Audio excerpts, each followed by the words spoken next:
रात्री 1:30 वाजता मोबाईलचा रिंगटोन वाजला. आधी सचिनने दुर्लक्ष केलं. त्याच्या आरामाच्या वेळेस ट्रम्प तात्यांचा फोन आला तरी उचलत नाही तो. मोबाईल कोकलून बंद पडला. पण अर्ध्या 1 मिनिटातच पुन्हा वाजू लागला. समोरच्याला फारच घाई असावी तर फडतच सचिनने कूस बदलली. हात लांब करून रात्रदिवा लावला आणि शेजारचा मोबाईलही उचलला. अपरिचित नंबर होता. हॅलो, काय आहे एवढ्या रात्री? तो खेकसला. इतक्या रात्री आपल्याला तसदी दिल्याबद्दल माफ करा सर, पण जगातील नंबर 1 चे डिटेक्टिव्ह आपणच का? मी खूप अडचणीत आहे सर, मला तुमची मदत हवी आहे. पलीकडून एक अतिशय गोड आवाजाची तरुणी विनवणी करत होती. खरं तर यावेळी सचिनने स्वतःचीही मदत केली नसती, पण इतक्या सुंदर आवाजाला नकार कसा देणार? शिवाय तिला हेही माहीत आहे की आपण जगातील नंबर 1 चे डिटेक्टिव्ह आहोत. आजवर तो स्वतः सोडून इतर कुणीच हे सत्य मान्य केलं नव्हतं. पण हिला माहिती आहे हिची मदत करायलाच हवी. सचिनने क्षणार्धात ठरवलं आणि म्हणाला, ओके, करीन तुमची मदत होलसेलमध्ये. पण नाव काय म्हणालात तुमचं? मी नताशा, इथेच राहते. माझं? आणि पुढे सचिनला काही ऐकूच आलं नाही. फक्त विचित्र खाडखुड आणि भुणभुण ऐकू आली. तो हॅलो हॅलो करत राहिला. अचानक सर्व शांत झालं. जणू फोन कट झाला असावा. तो मोबाईल कानावरून काढणार तेव्हाच अतिशय भयंकर आवाजात कोणीतरी ओरडलं, तू माझं आयुष्य उद्ध्वस्त केलंस, मी तुला सोडणार नाही चांडाळा. आणि फोन कट झाला. भीतीने थिजल्यासारखा सचिन जागीच उभा राहिला. त्याला मोठ्याने किंचाळायचं होतं, पण समोरच्या खिडकी पलीकडे जी भयप्रद हालचाल दिसत होती त्याचं काय? हे रिसॉर्ट झपाटलेलं आहे असं त्याला इथे आल्यापासूनच वाटत होतं, पण कुणीच विश्वास ठेवला नाही. आणि आता मरतोय फुकटचा सचिन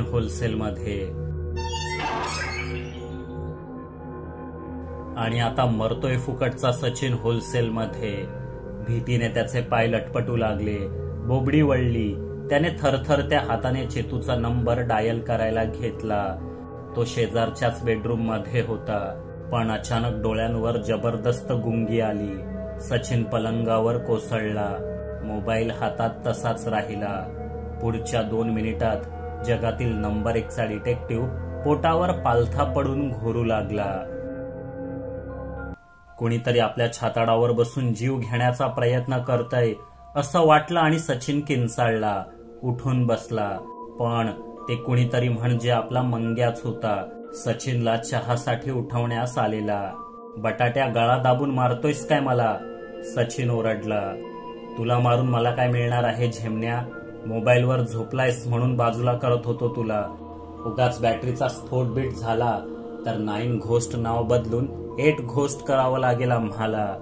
मंग्याने टोमणा मारला. काल रात्रीच होणार होतं ते होलसेलमध्ये. एक फोन आला होता 1:30-2 वाजता. पलीकडून बाई बोलत होती. अचानक भडकली आणि शिव्या देऊ लागली. त्यानंतर खिडकीत कुणीतरी दिसलं. सचिन आत्मकथा ऐकवू लागला.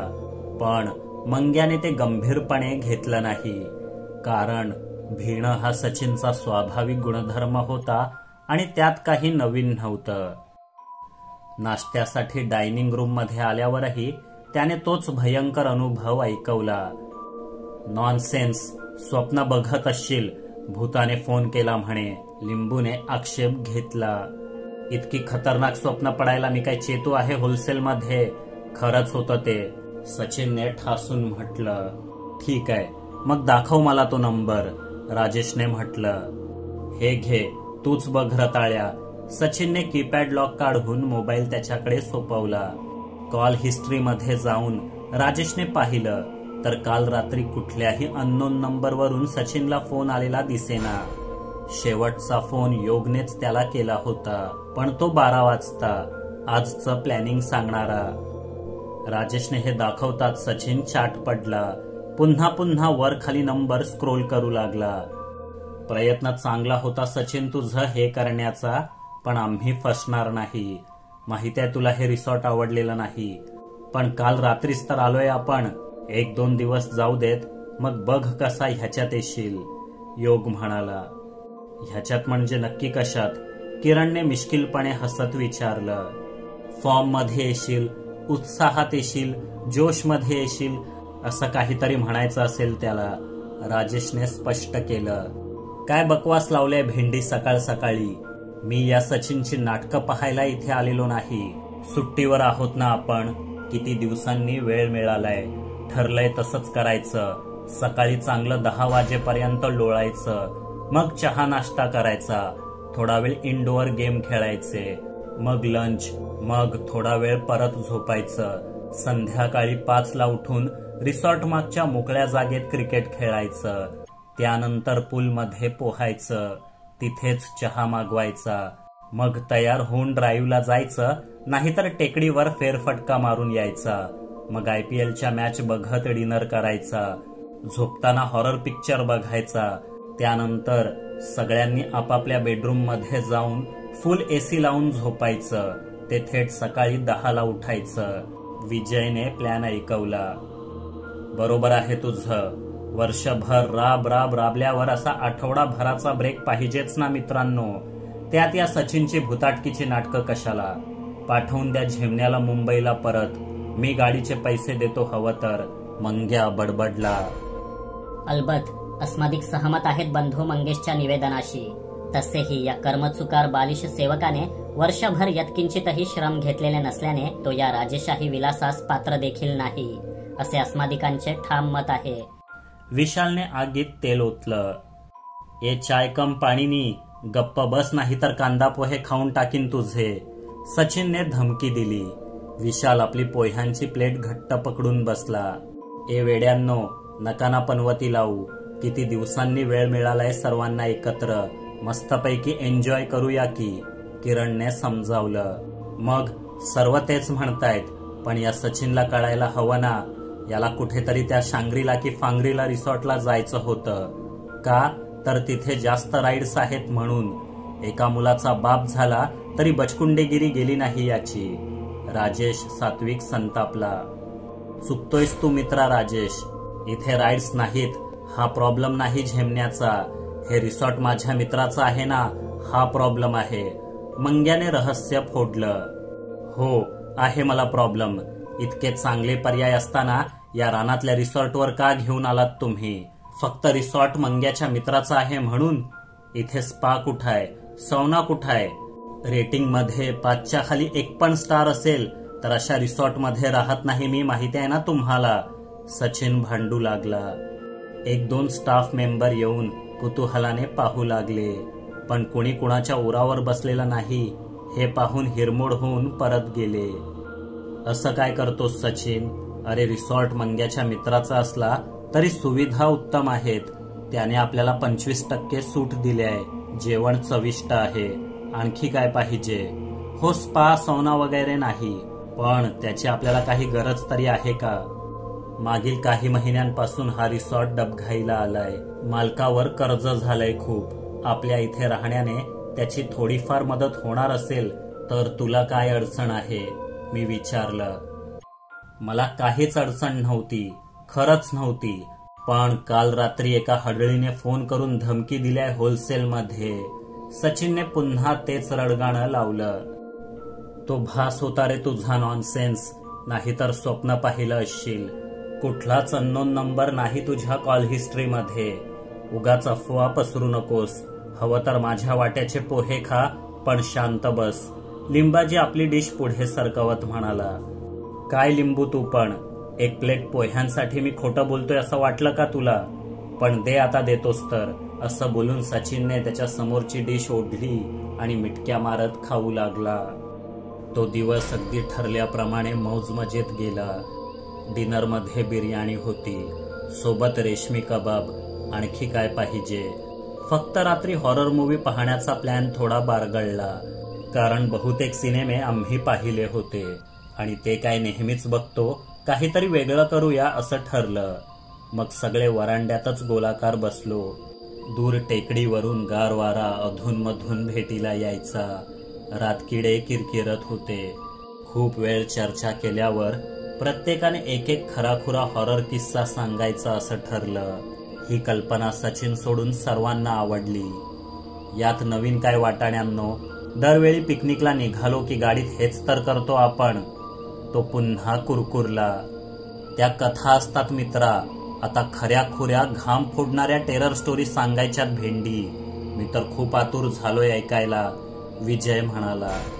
पहिला किस्सा मी सांगणार, म्हणजे नंतर आरामात इतरांच्या घटना ऐकायला मोकळा, राजेश सावरून बसत म्हणाला. सचिनने वेटरकडे 9 कॉफींची ऑर्डर दिली. राजेश सांगू लागला, ही एक खरीखुरी अमेरिकन घटना आहे. टेनेसी राज्यातल्या ॲडम्स गावात घडलेली. जवळपास 200 वर्षांपूर्वी जॉन बेल आपल्या कुटुंबासोबत एका मोठ्या फार्म हाऊसमध्ये राहत होते. बरीच वर्ष सर्व काही नीट चाललेलं, पण 1817च्या आसपास त्यांना भयंकर अनुभव येऊ लागले. पुढे काही वर्ष एका हडळीने त्यांना खूप छळलं. ही घटना अमेरिकेच्या इतिहासातील सर्वात प्रसिद्ध भयंकर घटना ठरली. सुरुवातीला हे सगळं एवढ्या थराला पोचेल असं त्या बिचाऱ्यांना स्वप्नात देखील वाटलं नसेल. तर झालं असं की बेल कुटुंबियांना रात्रीच्या वेळी चित्र विचित्र आवाज ऐकू येऊ लागले. कधी भिंतीवर ठकठक केल्यासारखा आवाज,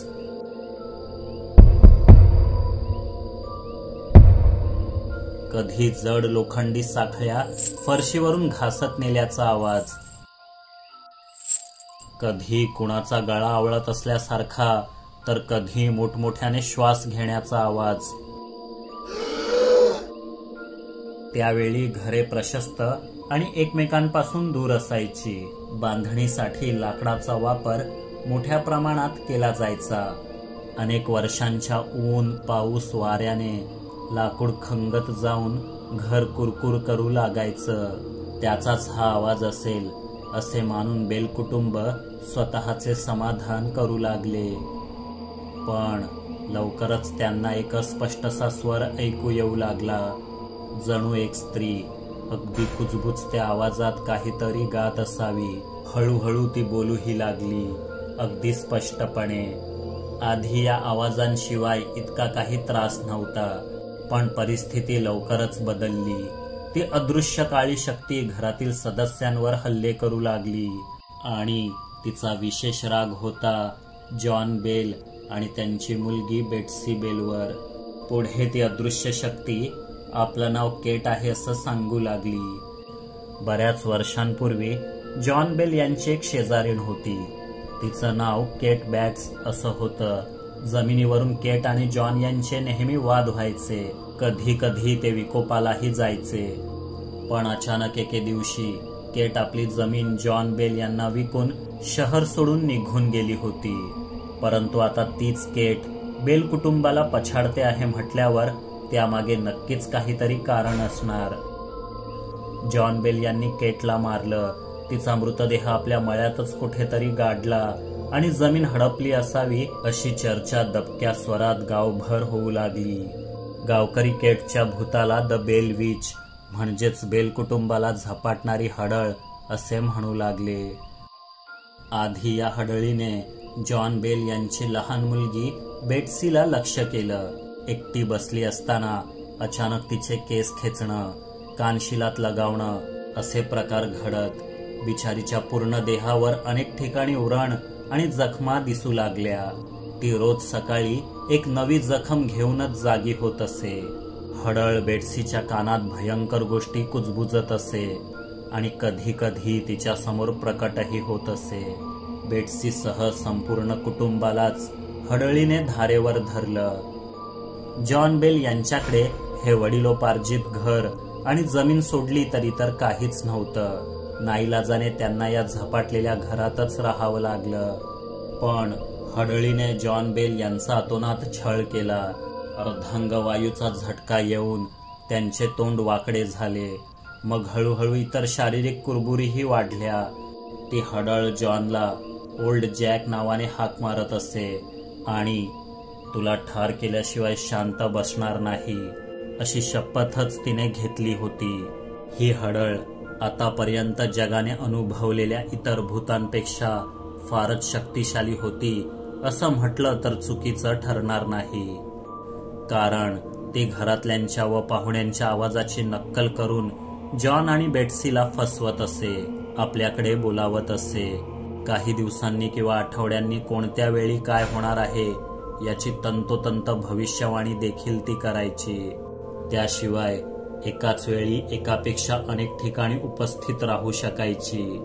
कारण तिने बऱ्याच वेळी बेल कुटुंबियांना अशा गोष्टी सांगितल्या ज्या त्या क्षणाला दूर कुठेतरी घडत होत्या. म्हणजे शेतात काम करणाऱ्या जॉनला ती शाळेत असलेल्या बेट्सीला यावेळी आपण कसे छळत आहोत हे सांगायची. या बेल विचची बातमी गावभर पसरली. वर्तमानपत्रांनी ती हेडलाईन म्हणून छापली. दूर दूरचे लोक भयप्रद अनुभव घेण्यासाठी बेल यांच्या घराबाहेर गर्दी करू लागले. त्यांच्यापैकी एक होते अँड्रू जॅक्सन. त्यावेळी एक सामाजिक कार्यकर्ता या नात्याने अँड्र्यू आपल्या काही माणसांसह बेल कुटुंबासोबत एक रात्र राहिले आणि भल्या पहाटे त्यांनी ते घर घाईघाईत सोडलं. त्या घरात आणखी एक रात्र काढण्यापेक्षा मी संपूर्ण ब्रिटिश सैन्याचा मुकाबला करायला तयार आहे असं त्यांनी पुढे वर्तमानपत्रांना सांगितलं. हेच अँड्र्यू जॅक्सन पुढे अमेरिकेचे राष्ट्राध्यक्ष बनले. 1820 मध्ये म्हणजे हडळीचा 3 वर्ष छळ सहन केल्यावर अतिशय गूढरित्या जॉन बेलचा मृत्यू झाला. ते एका दुर्धर आजाराने ग्रस्त होते असे म्हणतात, पण खरं तर हडळीने सूड पूर्ण केला होता. जॉन यांच्या मृत्यूनंतरही घरातील भयंकर घटना एकदम बंद झाल्या नाहीत, पण हळूहळू त्यांची तीव्रता कमी झाली. पुढे 1828 मध्ये ती हडळ अचानक परतली. तिने जॉन बेल यांच्या मुलाच्या कानात काही गोष्टी सांगितल्या ज्या पुढे भविष्यात खऱ्या ठरल्या. जसे की अमेरिकेतील गृहयुद्ध, त्यानंतर 107 वर्षांनी मी पुन्हा परत येईन अशी धमकी देऊन ती अंतर्धान पावली. परंतु 200 वर्ष उलटूनही तसं लक्षणीय काही घडलं नाही. या घटनेवर कितीतरी कादंबऱ्या लिहिल्या गेल्या, सिनेमे बनले. प्रसार माध्यमांनी या केसकडे विशेष लक्ष दिलं होतं. त्यामुळे ही घटना खोटी होती असंही म्हणता येणार नाही.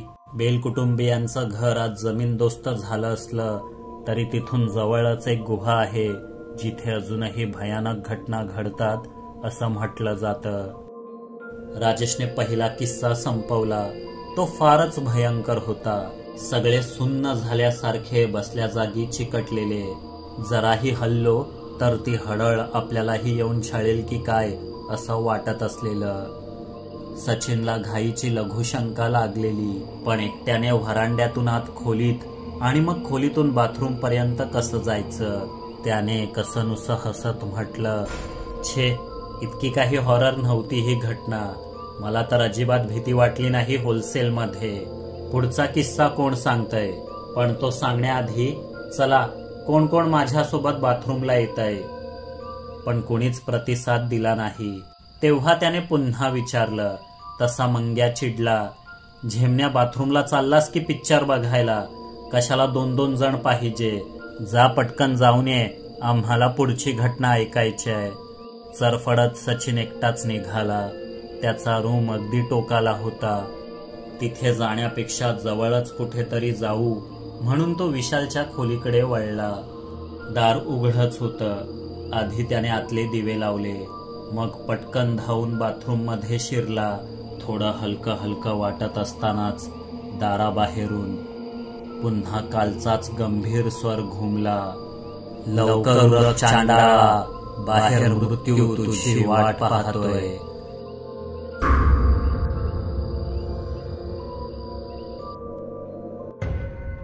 या कथेचा पुढील भाग आताच पाहण्यासाठी जॉईन बटनावर क्लिक करा.